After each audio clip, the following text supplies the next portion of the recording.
Opposing Gloves here, and today we're going to be looking at distortion on vocals. This isn't an effect I use very much, but occasionally other people will want it. So I have an example here of sort of this band we were recording, and this is basically live track, so there's quite a bit of bleed on the mic because he's sitting in a spot between two guitar amps and guitar players, and it was just, that's the sound they wanted. So they wanted that sort of a sound. There's still quite a bit of work that needs to be done to it, but I have the vocals separated here, and so this is what the final vocal, well, the vocal as of now sounds like. Yeah, I'm the best. Yeah, I'm the best. And they really like that because it sounds really edgy and aggressive, and that was what they were going for. So to do this, we went ahead and we have our vocal channel coming in. So this is just the regular vocal, and then we're parallel processing it. So it's coming through our vocal channel into our parallel process, and in there we have a Sans amp. And these are the settings. It's basically just, I believe we just went through a preset and maybe messed with a couple knobs. This is a pretty straightforward plugin. And we have a compressor, so we're compressing it pretty heavily and then bringing it up as well. So it sounds really consistent. And if we take away the Sans amp, so the distortion and the compression, this is what we have. Yeah, I'm the best.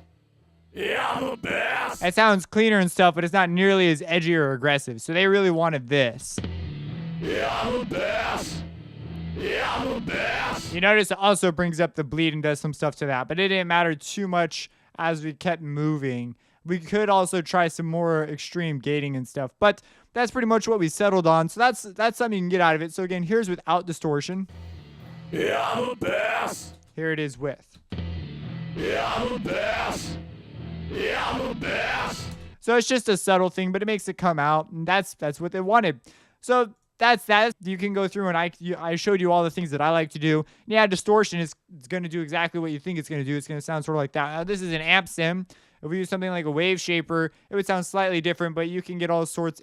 Then you just wave shape it according to the shape that you want. But most of the time, you're probably going to settle on something that just introduces some sort of hard clipping. Probably you're not going to want to. If you could do subtle distortions, but that's sort of different. That's going after a feel rather than a subtle distortion effect is going after a feeling or an emulation of something usually, rather than a hard clipping where you're very obviously trying to distort something. So that's that. If you have any questions, let me know. Subscribe and have a blessed day.